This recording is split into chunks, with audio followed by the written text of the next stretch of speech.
হস্ত আকাশৰে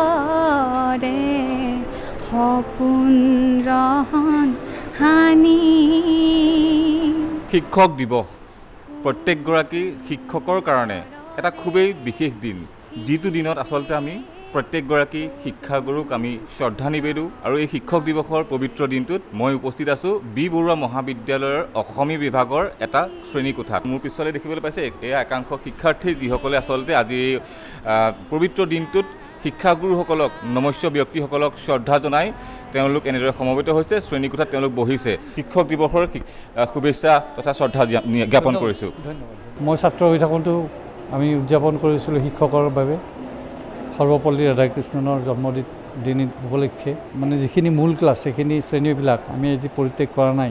শিক্ষক দিৱস হ'লেও আজিও ক্লাছ কৰিছে, আজিও ক্লাছ কৰিছোঁ। আমি ৰাতিপুৱাৰ পৰা 1 বজালৈকে আমি ক্লাছ কৰিছোঁ।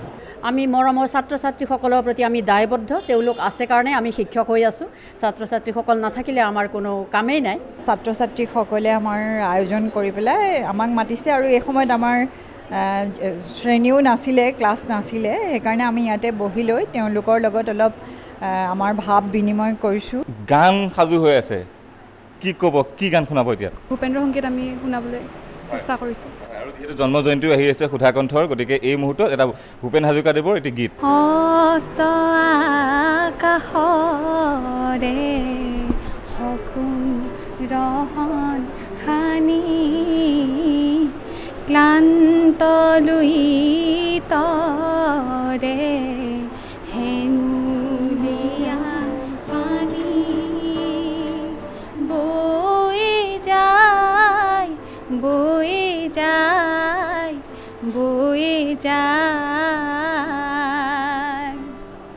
হস্ত আকাশৰে সপোন ৰহন হানি।